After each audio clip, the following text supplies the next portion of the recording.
आधी रात का पहर था। चारों तरफ घना जंगल। एक लड़की डरी सहमी सी अंधेरे के बीच खड़ी थी। ये मैं कहाँ आ गई? क्या मैं सही जगह हूँ?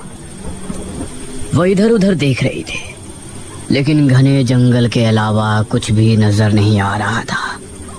तभी उसे एक आवाज सुनाई दी। यह आवाज सुनकर वो अचानक से डर गई और झाड़ियों के बीच जा छिपी। उसने देखा कि 4 आदमी कंधे पर एक ताबूत उठाए आगे बढ़ रहे हैं और उन्हें पहचानते ही वो बेहद डर गई। हे काली दुनिया की देवी, मुझे बचा लीजिए। वो चारों उस लड़की के जितना करीब आ रहे थे, उसके दिल में खौफ और भी ज्यादा बढ़ता जा रहा था। वो उस तक पहुंचने ही वाले थे, तभी अचानक उसे झटका लगा। अरे उठ दमयंती बेटी, क्या हो गया तुझे? वो नींद से जागी। उसने देखा कि उसकी माँ उसे जगा रही थी और वो पूरी तरह से पसीनों से भीगी थी। हाँ, हे भगवान, शुक्र है सपना ही था। ये रोजाना सोते समय क्या हो जाता है तुझे? पता नहीं माँ, क्यों रोज रोज एक ही सपना आता है, पता नहीं क्यों। दमयंती बिस्तर से उठी और फिर उसने अपने माँ बाप के साथ नाश्ता किया। उसके पिता एक किसान थे और खेती करके ही वो अपने और अपने परिवार का घर चलाते थे। एक शाम उसके पिता खेतों से वापस नहीं लौटे और शाम हो चली थी। ये कहाँ रह गए? मुझे बहुत चिंता हो रही है इनकी। माँ, मैं पिताजी को देखकर आती हूँ। अच्छा ठीक है बेटी, चल मैं भी तेरे साथ चलती हूँ। नहीं माँ, मैं चली जाऊंगी। आपके घुटनों में पहले ही दर्द है, आप यहीं आराम कीजिए। संभल के जाना बेटी। दमयंती अपने पिता को ढूंढने के लिए घर से निकली और खेतों की तरफ चली गई। वो खेतों में पहुंची तो सुनसान रास्ता और घना अंधेरा देखकर उसे डर लगने लगा।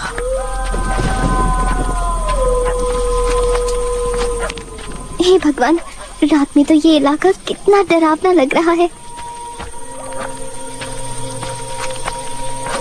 वो तेज तेज कदमों के साथ आगे बढ़ रही थी।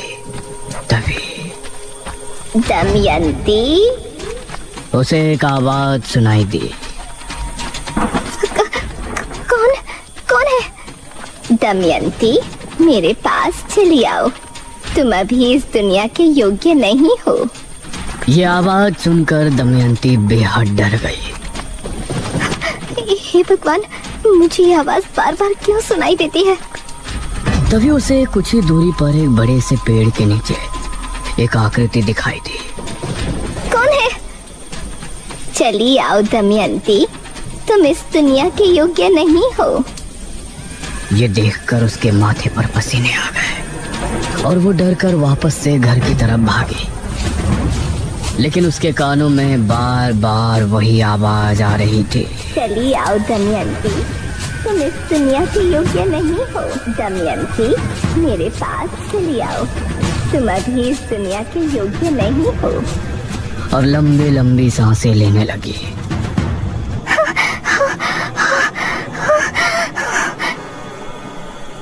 अरे दमयंती बेटा, क्या हुआ? माँ! दमयंती अपनी माँ से लिपट गई। तभी उसके पिता बोले, बस नाटक शुरू। क्यों गई थी तू खेतों में, बता मुझे। पिताजी, मैं तो आपको देखने गई थी। तू चुप कर, पता है मुझे तुझे बस बाहर जाने का बहाना चाहिए। गई होगी अपने किसी प्रेमी से मिलने। नहीं जी, ये आपको ही देखने गई थी। ये आप क्या कह रहे हैं? तो चुप कर, तूने ही पैदा किया है इसको। अगर बेटा पैदा करती तो मेरा काम में हाथ बटाता, इसकी तरह मुसीबत नहीं पैदा करता। दमयंती अपने पिता के स्वभाव से बहुत दुखी थी।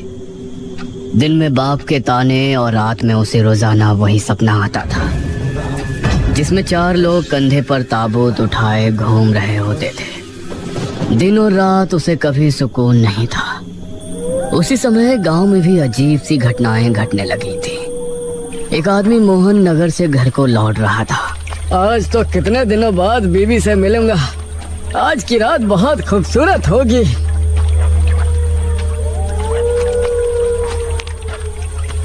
नौजवान, जरा इधर देखो।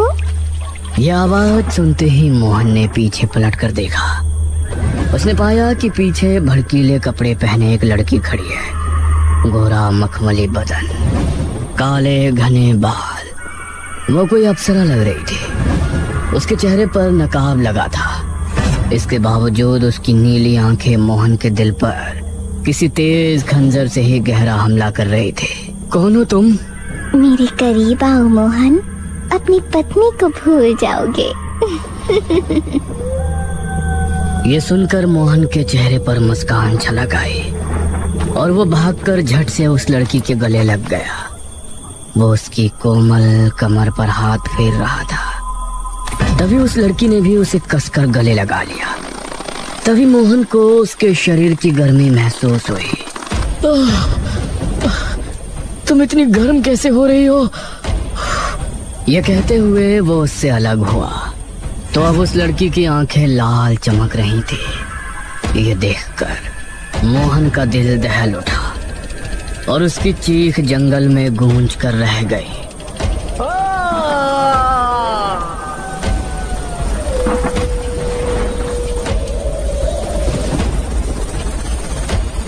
कुछ देर बाद मोहन की लाश एक पेड़ की डाल पर लटकी थी। उसका शरीर पूरी तरह से पीला पड़ा था।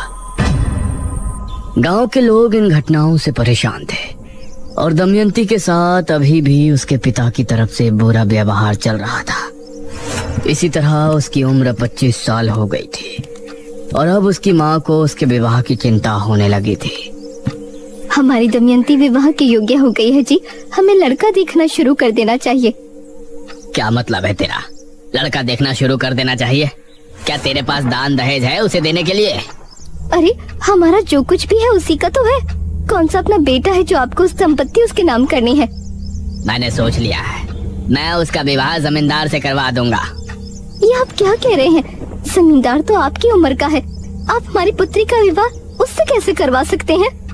ये सब दमयंती अपने कमरे से सुन रही थी और मन ही मन वो अपने आप को कोस रही थी। मैंने उससे बात कर ली है, वो विवाह भी करेगा और हमें 50,000 स्वर्ण मुद्राएं भी देगा। क्या आपने अपनी पुत्री का सौदा कर लिया? 5,000 मुद्राओं के लिए आप उसको बेच देंगे? ये सुनकर दमयंती के पैरों तले जमीन निकल गई और वो उसी रात को अपने माता पिता के सोने के बाद घर से भाग निकली। कहते हैं इंसान का सबसे बड़ा दुश्मन उसका अकेलापन होता है, जो अब उसके साथ था। जिन अंधेरों से उसे डर लगता था अब वो उसका सामना कर रही थी।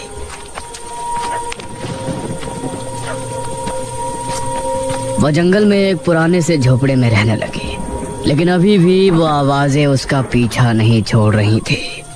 तुमको अभी तक कुछ समझ नहीं आया। आखिर कब तक तुम इस तरह जियोगी? तुम इस दुनिया के योग्य नहीं हो दमयंती।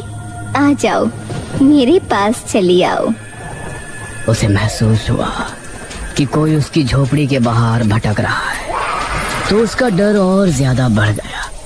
वो कोने में सिमट कर बैठ गई और कांपने लगी, लेकिन वो आवाज और कदमों की आहट उसे बार बार सुनाई दे रही थी। इसी तरह उसकी रात निकल गई।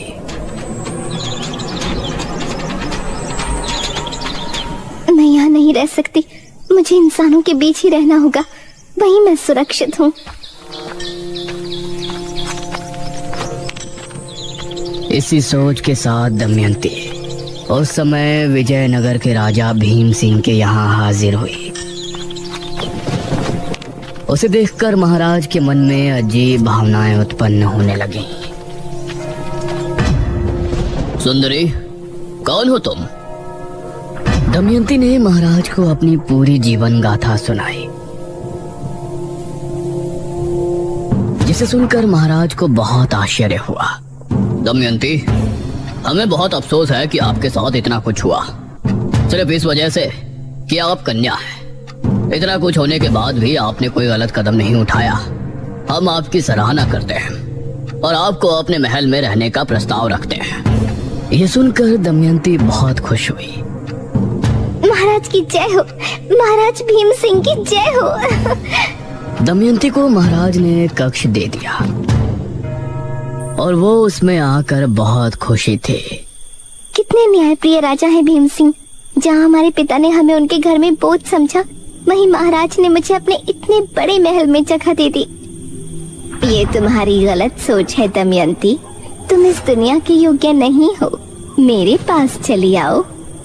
ये आवाज सुनकर दमयंती ने अपने कानों पर हाथ रख लिया। तभी उसके दरवाजे पर दस्तक हुई। दमयंती जी। उसने उठकर दरवाजा खोला तो एक सिपाही सामने खड़ा था। दमयंती, तुमको महाराज ने बुलाया है। क्या महाराज ने हमें बुलाया है इतनी रात में? जी, जल्दी चलिए वरना वो क्रोधित हो जाएंगे। ये सुनकर दमयंती उस सिपाही के साथ कक्ष से निकली और महाराज के कक्ष में पहुंची, जहां महाराज मदिरा पान कर रहे थे। आओ दमयंती, आओ, बैठो। ये सुन दमयंती उनके सामने जाकर बैठ गई। दमयंती, हमने तुमसे ज्यादा खूबसूरत कन्या अपने पूरे जीवन काल में नहीं देखी। महाराज, हमने भी आपके जैसा कोमल हृदय पुरुष अपने जीवन काल में नहीं देखा। हम सोच रहे थे आपको अपनी रानी बनाए, लेकिन ये क्या महाराज, ये आप क्या सोच रहे हैं? अगर आपकी जाति ऊंच होती तो हम आपको रानी बना लेते। महाराज, मैं आपकी दासी बनके ही खुश हूँ। मुझे रानी बनने का कोई लोभ नहीं। अवश्य, आप हमारी मुख्य दासी हैं। ये कहकर महाराज ने उसका हाथ पकड़कर उसे अपने करीब खींच लिया। महाराज, ये आप क्या कर रहे हैं? महाराज ने दमयंती को कसकर गले लगा लिया। तुम हमारी दासी हो, एक दासी का कर्तव्य पूर्ण कीजिए। ये सुनकर दमयंती हैरान रह गई। उसकी चीखें कक्ष के बाहर तक जा रही थी। छोड़िए मुझे, छोड़िए, और उसके बाहर खड़ा पहरेदार भी उनको सुनकर मुस्कुरा रहा था।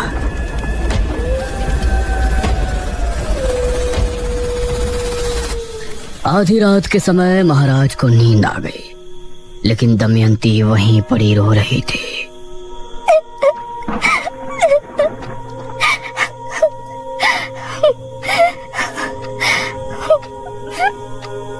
उसने एक बार महाराज की तरफ गुस्से से देखा और फिर बाहर निकली। उस समय बाहर खड़ा पहरेदार भी सो गया था। अब दमयंती महल से भी चुपचाप निकल आई, लेकिन अब उसे समझ नहीं आ रहा था कि वो कहाँ जाए। वो आंसू बहाती हुई सुनसान रास्ते से आगे बढ़ रही थी। तभी उसे कुछ याद आया। सही थी तुम। मैं इस दुनिया के योग्य नहीं हूँ। कोई मुझे कुछ नहीं समझता। मुझे तुम्हारी जरूरत है। मुझे पता था कि तुम एक दिन मेरी पुकार जरूर सुनोगी। हाँ, अब मुझे समझ आ गया है। लेकिन अब तुमको भी मेरे सामने आना होगा। कहाँ हो तुम? जहाँ तुम हो उससे दक्षिण दिशा में कुछ कदम की दूरी पर, शमशान भूमि से 2 कोस दूर, मैं तुम्हारा इंतजार कर रही हूँ। दमयंती दक्षिण दिशा में रवाना हुई।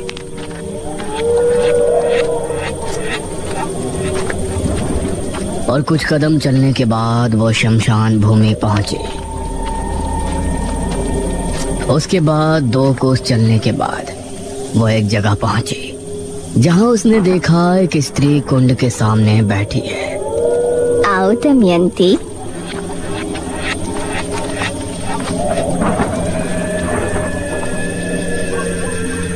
कहिए, आप मुझे कैसे जानती हैं? आपकी आवाज मुझ तक कैसे पहुंचती थी? वो सब मेरी शक्तियों का असर था। मैं एक सिद्ध तांत्रिका हूँ। मुझे तुम्हारी जरूरत है और तुमको मेरी। बहुत कम लोग ऐसे होते हैं जो भगवान के खेल को समझते हैं, जो हमेशा हम मनुष्य को परेशानी में डालता है, भूखमरी लाता है, भूकंप लाता है, कभी मनुष्यों द्वारा तो कभी सीधे तौर पर हमें परेशानियां, दुख दर्द देता रहता है।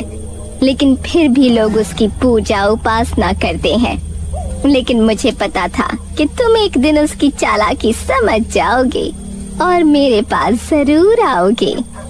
हाँ, मुझे नफरत है इंसानों से। मुझे हर एक मर्द से नफरत है। मेरे पिता मुझे बोझ समझते थे और जिस राजा ने मुझे अपने महल में पनाह दी, उसने मेरे साथ वो किया जो उसे शोभा नहीं देता। और ये सब मेरे साथ तब हुआ जब मैं भगवान को बहुत कुछ समझती थी। लेकिन अब मुझे भगवान में विश्वास नहीं है। नहीं है वो। बहुत अच्छे। लेकिन तुमको मेरी मदद करके क्या मिलेगा? तुमने मुझे ही क्यों चुना?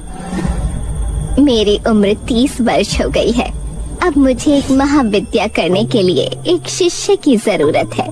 अगर तुम मेरी शिष्य बनकर मेरी बताई विद्या की क्रिया संपन्न करने में मेरी मदद करोगे तो तुम्हारे अंदर अपार शक्तियाँ आ जाएंगी और मेरी शक्तियाँ दोगुनी हो जाएंगी। मैं करूँगी जो आप कहेंगे, मैं सब करूँगी। ये सुनकर तांत्रिका के चेहरे पर मुस्कान झलक आई।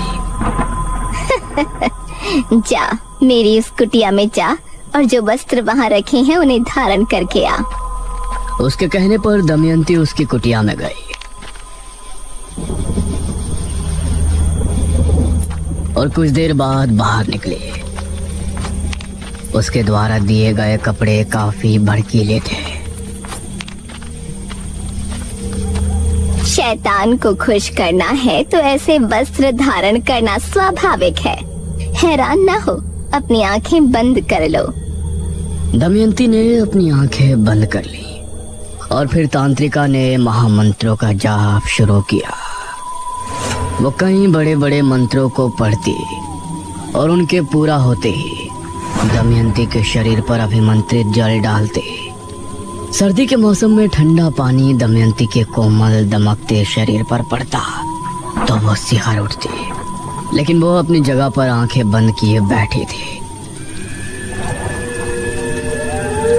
इसी तरह 3 रातों तक उस तांत्रिका ने दमयंती का जल नहान किया और फिर उसने दमयंती को एक बड़ा सा पत्र दिया। इस मंत्र को याद कर लो। मंत्र बड़ा है लेकिन इसको तुम्हें पूरा याद करना है।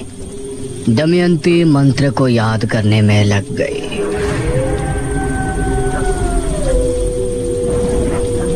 वह पूरे दिन उस पत्र को लेकर बैठी रहती और करीब 4 दिनों में जाकर तांत्रिका, अब मुझे वो मंत्र पूरा याद हो गया है। बहुत अच्छे। ये कहकर तांत्रिका ने दमयंती के सामने एक मटका रखा और बोली, आज से तुमको मध्य रात्रि से लेकर सुबह होने तक वही मंत्र पढ़ना है और हर मंत्र के पूर्ण हो जाने पर इस मटकी के पानी में फूंकना है। जी, जैसा आप बोले। ये कहकर दमयंती वो क्रिया करने में लग गई। अब तांत्रिका अपनी कुटिया में आराम करने लगी और दमयंती ने पूरी रात मंत्रों जाप किया। सुबह सूरज निकलने से पहले तांत्रिका उसके पास पहुंची। बहुत अच्छी दमयंती, अब तुम विश्राम कर सकती हो। ये सुनकर दमयंती खड़ी हुई और फिर कुटिया में चली गई और वो तांत्रिका उस मटकी को लेकर घने जंगल की तरफ चली गई। ये तांत्रिका कहाँ चली गई?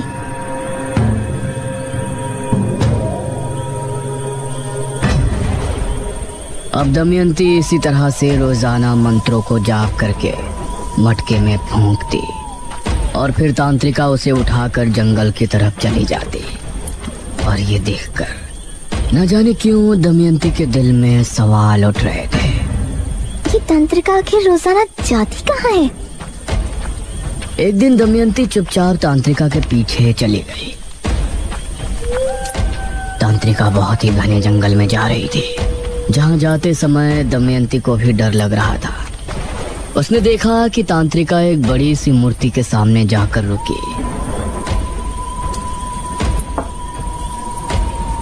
और उसने अपना नकाब हटाया तो पता चला उसका आधा चेहरा झलसा हुआ था। ये देखकर दमयंती चौंक पड़ी। शैतानों की देवी, क्रिया पूरी होने वाली है, अपना आशीर्वाद दीजिए। उसके इतना कहते ही उस मूर्ति से एक दिव्य रोशनी निकली और फिर वो उस मटके के अंदर चली गई। धन्य हो शैतानों की देवी। ये कहकर वो झाड़ियों में चली गई। ये कहाँ गई? तभी झाड़ियों में हलचल हुई। तांत्रिका वहां से एक लड़के को निकाल कर लाई। पैर रस्सी से बंधे थे। तभी तांत्रिका की आंख लाल होकर चमकने लगी और उसने उस लड़के पर हमला बोल दिया। तांत्रिका ने उस लड़के के साथ वो किया जो दमयंती के लिए देखना बहुत ही भयानक था और कुछ ही देर में वो लड़का मृत हो गया। उसका शरीर नीला पड़ गया। ये तो एक डायनी है, तांत्रिका नहीं। क्रिया पूर्ण होते ही मैं इस मटकी का भी मंत्रित जल पी लूंगी और तभी मैं कर्ण पिशाचिनी की शक्तियां भी हासिल कर लूंगी। उसके बाद अपने इस झुलसे शरीर को छोड़कर मेरी आत्मा दमयंती के शरीर में वास कर लेगी। तब मैं बनूंगी इस संसार की सबसे खूबसूरत डायनी, जिसके पास कर्ण पिशाचिनी की शक्तियां भी होंगी।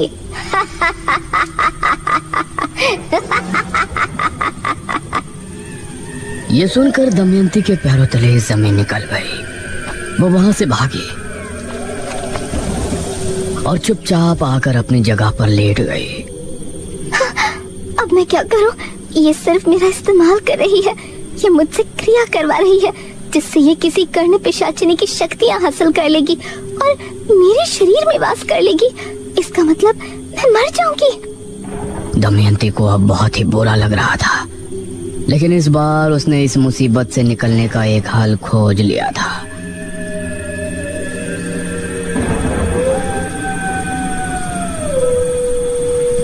वो अगली रात भी क्रिया करने के लिए पहुंची। आज की क्रिया पूर्ण होते ही तुम्हारे अंदर अपार शक्तियां आ जाएंगी और मुझे हासिल होंगी कर्ण पिशाचिनी की शक्तियां। आज की रात भी उतनी ही लगन से क्रिया करना दमयंती। ये कर्ण पिशाचिनी कौन होती है? कर्ण पिशाचिनी में वो शक्ति होती है कि वो सामने मौजूद इंसान के मन की बात सुन सकती है और किसी इंसान को देखकर उसका भूतकाल भी जान सकती है। यह सुनकर दमयंती ने कुछ सोचा और फिर क्रिया करने बैठ गई, जो कि आखिरी रात थी। आज रात तांत्रिका को भी नींद नहीं आ रही थी। वो दमयंती के पास बैठकर उसे निहार रही थी। दमयंती को मंत्र पढ़ते हुए सुबह होने ही वाली थी। तभी डायनी खुश होते हुए खड़ी हुई और दमयंती की तरफ बढ़ी। वो उस मटकी को उठाने ही वाली थी कि तभी दमयंती ने अपने कमर बंद में छिपा खंजर निकाला और तभी डायनी जमीन पर गिरकर तड़पने लगी। और तभी दमयंती ने मटकी उठाकर अपने मुंह से लगा ली। यह देखकर डायनी चिल्ला उठी। नहीं! दमयंती ने पूरा पानी पी लिया और मटके को जमीन पर मारकर फोड़ दिया। डायनी एक तेज चीख के साथ राख बनकर खत्म हो गई। दमयंती अभी उसे देख ही रही थी कि तभी तेज हवा चली और तूफान आ गया। दमयंती अपने आप हवा में उड़ गई और वो उसी मूर्ति के सामने जाकर गिरी। दमयंती, तुमने डायनी को उसकी क्रिया के समय मार डाला, इसीलिए अब डायनी की सारी शक्तियां तुम्हारे शरीर में आ चुकी हैं। इसके साथ ही तुमने जो क्रिया की थी उसके जरिए कर्ण पिशाचिनी की शक्तियां भी तुमको हासिल हो गई हैं। अब तुम हो मेरी सबसे प्रिय शिष्य, सबसे ज्यादा शक्तिशाली और सुंदर डायनी दमयंती। ये सुनकर दमयंती ने उसके सामने हाथ जोड़ लिए और भयानक अंदाज में हंसने लगी।